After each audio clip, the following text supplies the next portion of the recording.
Le 3 janvier 2021, un mois après la création de Woogies, je vous ai demandé ça. Je vais ajouter du bouillon pour tout juste couvrir la viande. Ici, c'est un bouillon de bœuf maison. D'ailleurs, si vous voulez la recette, dites-le moi dans les commentaires sous la vidéo. Et vous avez été quelques-uns à me demander la recette. Bon, ok, beaucoup.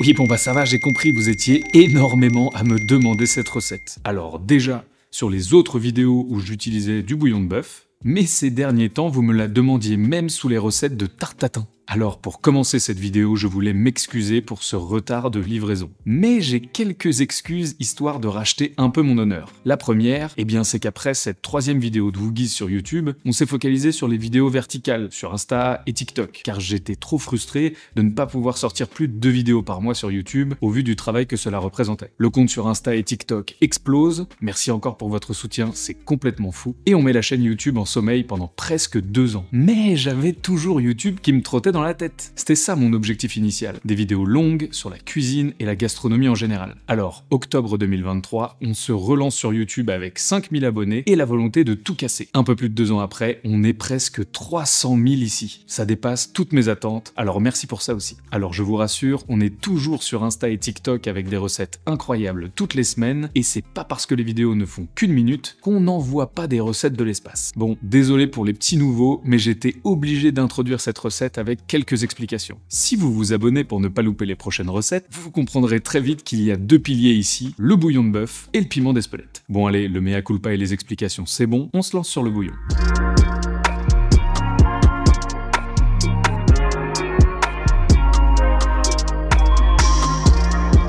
Ah là là, le bouillon. Enfin, les bouillons. Attention, ça va bien se passer, mais techniquement, aujourd'hui, on ne va pas faire un bouillon de bœuf. Oui, je sais, vous attendiez la recette depuis 4 ans, je vous dis qu'on va la faire, et paf, ascenseur émotionnel. Rassurez-vous, ça va aller. Je suis obligé de faire un petit tour d'horizon du sujet pour bien comprendre. Malheureusement, ça ne pourra pas être exhaustif, cela prendrait des heures, car il y a évidemment les classiques de la cuisine française, mais le monde entier fait des bouillons de manière différente. On a d'ailleurs pu le voir récemment avec la recette vietnamienne du pho. Et puis, ils peuvent être à base de légumes, de viande, de volaille ou de poisson. Mais en gros, voici le topo pour le bouillon de bœuf. Il y a le bouillon qui est préparé à base de viande, de légumes, d'épices, d'aromates et d'eau. Il cuit relativement rapidement pour cette famille de préparation culinaire et son goût est un peu plus léger car moins concentré. Vient ensuite le fond, spoiler alert, c'est sur celui-ci qu'on va se poser aujourd'hui, et cette fois-ci c'est la même chose mais en ajoutant des os, ce qui va donner encore plus de goût et surtout de la texture à notre bouillon grâce au collagène. Le fond est lui-même divisé en 2 familles, les fonds clairs et les fonds bruns, où l'on aura fait colorer les os et la viande dans un premier temps. Pour finir, il y a le consommé, qui correspond à un bouillon ou un fond dont on aura retiré les impuretés, le plus souvent à l'aide de blancs d'œufs montés en neige. En les ajoutant à la préparation, ils vont emprisonner les impuretés en cuisant et rendre le bouillon totalement limpide. J'ai choisi aujourd'hui de présenter le fond car je trouve que c'est celui qui est le plus utile et complexe, mais sans se rajouter la mission supplémentaire de la clarification. Petite précision, il y a énormément de manières possibles de réaliser un fond. Colorer la viande à la casserole ou au four, de même pour les légumes, le choix des épices, des aromates, des légumes et des os. La recette authentique de Monsieur Escoffier, les recettes de grands chefs qui ont pu moderniser leur approche de ce précieux liquide, ou la recette de nos ancêtres. Aujourd'hui, on va essayer de faire les choses bien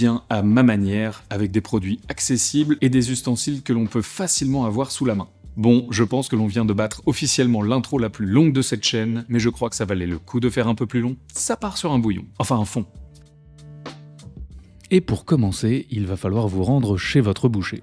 Nous allons avoir besoin d'une farandole d'os. Mon boucher avait un joli petit stock d'os de veau, ce qui est plutôt pratique car les os sont un petit peu plus petits. J'ai également jeté mon dévolu sur un peu de jarret. La viande, le gras, l'os à moelle vont donner beaucoup de profondeur à notre fond. Pour colorer un maximum de côté, nous allons le couper en morceaux. Pas besoin d'être très précis car l'os va aller également sur la plaque, et donc s'il reste un peu de viande dessus, ce sera très bien. Ne faites pas des morceaux trop fins non plus, ils risqueraient de carboniser. On dépose tout ça sur la plaque avec les os de veau. On peut maintenant envoyer tout ce petit monde dans un four préchauffé à 190-200 degrés pendant 45 minutes à 1 heure. L'idée est de caraméliser la viande qui reste sur les os sans les brûler. Pendant ce temps-là, nous allons pouvoir nous occuper des légumes. Alors là, je me suis fait plaisir avec un casting de compétition. Mais vous pouvez évidemment adapter en fonction de la saison, de vos envies et de ce que vous avez sous la main. Une garniture aromatique basique, carottes, céleri, oignons, ail, ce sera parfait. De mon côté, en plus des carottes, j'ai ajouté du poireau. Car l'objectif final d'un fond, finalement, c'est d'avoir un maximum de goût. Donc on peut aller chercher un maximum de subtilité dans plein de légumes différents. La sucrosité de la carotte et toutes les notes particulières du céleri branche, du céleri rave, des champignons, du poireau. Ici, j'utilise des légumes entiers, mais une bonne astuce pour aller chercher un maximum de variété, c'est de conserver toutes les extrémités et les épluchures des légumes que vous utilisez dans l'année, de les conserver au congélateur et de les ajouter à votre base de bouillon quand vous en faites un. Cela permet de valoriser toutes les parties des légumes et de rendre un fond exceptionnel avec des éléments qui auraient fini à la poubelle. C'est pas beau ça? On peut également faire le chemin inverse. Demain, je sais que j'ai une purée de céleri rave à faire. Je ne vais pas tout utiliser, alors j'en prélève un petit peu pour ajouter dans notre fond.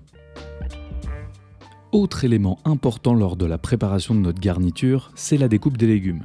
Il faut qu'il ne soit pas trop gros afin d'avoir un maximum de surface à caraméliser, c'est ça qui va donner du goût. Et petit 2, essayez d'avoir un maximum de régularité dans la taille de découpe des légumes. Et oui, si votre carotte est coupée super finement et votre céleri rave beaucoup plus gros, les carottes vont cuire beaucoup plus vite et se transformeront déjà en purée alors que le céleri sera encore cru à cœur. J'avais ces jolis petits shiitake qui traînaient dans mon frigo, je les ajoute évidemment. Cela fait maintenant une demi-heure que la viande est au four, on va en profiter pour retourner les morceaux. Car comme ce sont les sucs qui vont donner du goût à notre fond, on veut créer un maximum de caramélisation sur toute la surface de la viande. On referme le four et c'est reparti pour une demi-heure. On déshabille quelques gousses d'ail que l'on va couper grossièrement. Et au niveau des légumes, je pense qu'on est bon. Voici le moment de sortir votre plus grande marmite. Et oui, au vu du temps qu'il faut pour réaliser un fond, je vous conseille d'en faire un maximum. Vous n'utiliserez pas tout aujourd'hui, mais on pourra le conserver au congélo, je vous montre tout en fin de vidéo. Un petit filet d'huile dans une marmite préchauffée à feu moyen, et on ne se prend pas la tête, on balance tous les légumes d'un coup. À partir de maintenant, on essaye de rester pas trop loin de notre marmite, car l'objectif, ça va être de compoter les légumes. Cela peut prendre entre 20 et 30 minutes en fonction des légumes et de la quantité que vous avez mis. Et le plus important, c'est de ne pas les brûler. On cherche une caramélisation lente et progressive. En ajoutant un peu de sel, vous allez rendre l'eau de végétation des légumes et ainsi adoucir le processus. Je peux vous assurer que ça sent déjà extrêmement bon. Et comme vous pouvez le voir, on se rapproche gentiment de l'objectif final. Des légumes compotés qui vont bien concentrer leur goût. Mais allons voir tout de suite ce que donne la viande. Hé, c'est pas mal ça! Mais avant de les envoyer dans la marmite, il reste une dernière étape pour envoyer nos légumes dans l'espace. Le concentré de tomate. Cela va apporter beaucoup de profondeur à notre compoté. Cela va également accélérer la caramélisation, donc faites attention, et apporter de l'umami, cette fameuse 5e saveur. Bon, vous voyez nos petits os là? Le reste de viande a bien coloré, mais les os n'ont pas brûlé. Et c'est ça qu'on veut. C'est donc l'heure de les transférer dans la marmite avec nos légumes. Et cette fois-ci, on ne balance pas toute la plaque, vous allez comprendre très vite pourquoi. En revanche, ce qu'il faut faire très vite, c'est déglacer. Sinon, on va oublier nos légumes et ça risque de brûler. Donc on décolle immédiatement les sucs avec de l'eau glacée. N'hésitez pas à mettre la dose, ça va réduire un peu. Pour notre plaque, on va retirer l'excédent de gras. Et ensuite, on va venir gratter les sucs avec de l'eau brûlante. Le plus simple, c'est évidemment avec une bouilloire. On verse l'eau et on laisse reposer quelques minutes. Pendant ce temps-là, on va pouvoir commencer à retirer les impuretés qui remontent tranquillement à la surface. Au bout de quelques minutes, les sucs collés au fond de la plaque se décollent tout seuls.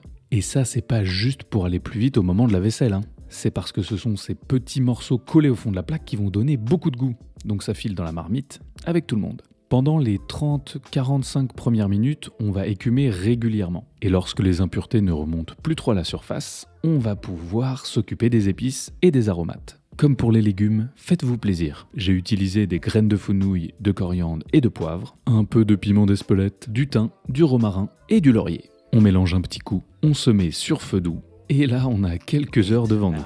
Et oui, ça prend un peu de temps, mais par contre, pendant ces 8 heures, vous n'avez absolument rien à faire. Donc ça compte pas vraiment, quoi. Le seul truc que vous avez à faire, c'est vous extasier devant cette odeur. Comme vous pouvez le voir, le bouillon a bien réduit. Et donc forcément, ça a commencé à bien concentrer les goûts. On se munit d'une passoire étamine et on va passer notre fond.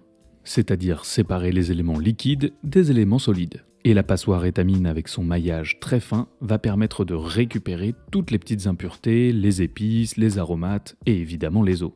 Donc attention à la fin à ne pas trop appuyer comme un zinzin pour éviter de refaire passer les impuretés à travers le tamis. Regardez-moi cette petite merveille. Étape importante, on fait refroidir très rapidement le fond, en mettant notre bac sur des glaçons par exemple. Une fois refroidi, on le laisse au frais pendant quelques heures, ce qui va nous permettre de faire facilement une étape importante, le dégraissage. Vous voyez cette ligne un peu plus claire qui s'est créée sur le haut? Eh bien c'est tout le gras qui est remonté et a figé en surface. Il y en aura plus ou moins en fonction des morceaux que vous avez utilisés, et donc ça vous pouvez le mettre de côté. Le fait de le mettre de côté va permettre d'avoir un bouillon beaucoup moins trouble, et évidemment beaucoup moins gras. Et maintenant vous vous souvenez du collagène dont je parlais tout à l'heure dans les os? Eh bien après quelques heures au frais, regardez l'impact que cela a sur la texture du fond. En fonction des os que vous allez utiliser, de leur quantité, de la température et du temps de cuisson, vous pourrez même avoir un rendu encore plus figé que ça. Un petit filet d'eau chaude dans le bac pour ne pas gâcher les petits restes. Et à partir de maintenant, on a plusieurs options.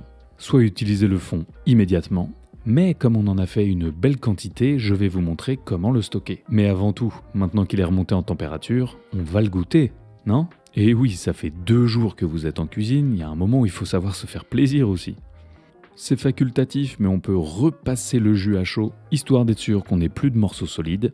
Et maintenant, option 1, le stockage. Ne bougez pas et restez avec nous jusqu'à l'option 2, on va faire réduire tout ça pour un jus de viande incroyable. Étape qui paraît évidente, mais c'est très important, étiquetez votre récipient. On précise la recette et la date de réalisation. Le bouillon il peut partir au frais quelques jours ou même au congélo, mais pour le congélateur j'ai une astuce que j'aime beaucoup, c'est de verser le fond dans un bac à glaçons avec des cubes assez gros comme ceci, et comme ça le jour où vous faites des légumes, une soupe ou une sauce, on sort le bac, on démoule un glaçon et on le balance directement dans la casserole ou dans la poêle. Vous pourrez le conserver des mois et l'utiliser comme vous le souhaitez. Oh mon Dieu, voici l'option numéro 2, la demi-glace, que l'on va obtenir en allant chercher une forte réduction sur notre fond. Alors ce petit jus qu'on va obtenir, vous allez pouvoir le servir avec plein de choses, des légumes, des pâtes, mais faut avouer que ça fonctionne plutôt bien avec une entrecôte que l'on a sorti du frigo préalablement, salé généreusement avec de la fleur de sel, un petit tour dans une poêle bien chaude avec un filet d'huile, une petite minute sur la seconde face, et pour donner un maximum de goût à cette viande, on va finir la cuisson au beurre. On baisse le feu pour éviter de le faire brûler, on ajoute une gousse d'ail et du thym, et lorsqu'il est moussant, on va venir arroser la viande. On peut ensuite débarrasser le morceau sur une plaque et la laisser reposer quelques minutes. On contrôle le fond pour voir si la réduction se passe bien, et lorsque l'on se rapproche de notre objectif final, on peut découper la viande. Elle est encore chaude, bien tendre, et la cuisson est nickel, comme j'aime. On dépose les morceaux sur un plat qu'on aura fait chauffer quelques minutes au four, on check la sauce qui a bien réduit, la couleur s'est assombrie, les goûts se sont concentrés et la texture est vraiment merveilleuse. Vous pouvez y aller comme ça ou alors rajouter quelques morceaux de beurre froid que l'on va incorporer avec une cuillère. Cela va apporter une nouvelle strate de saveur à la sauce et aussi beaucoup d'onctuosité. On est bientôt prêt, montez le volume et rendez-vous au premier virage. Oh là là, qu'est-ce que c'est beau! Le jour où vous vous faites un bon morceau de viande, vous sortez le fond du congélo, on laisse réduire un max. Et en quelques minutes, vous êtes à la maison comme au resto. C'est plein de saveurs, c'est riche, c'est gourmand. Et la texture de cette sauce, j'adore. Eh ben, c'est bon, vous êtes en train de poser un jour de congé? Mais non, même pas besoin. La cuisson est méga longue, mais le temps de préparation, c'est plutôt rapide. J'espère sincèrement que vous avez apprécié cette vidéo. Si c'est le cas, n'hésitez pas à nous le faire savoir dans les commentaires, en ajoutant un petit j'aime ou en la partageant autour de vous. Ça nous aide énormément. Et si ce genre de vidéo vous plaît, pensez à vous abonner. On sort une recette par semaine. Et oui, ça rigole pas. Je vous dis à très vite pour de nouvelles aventures. C'était Hugo, vous êtes toujours sur Boogies. Bon appétit. Ciao!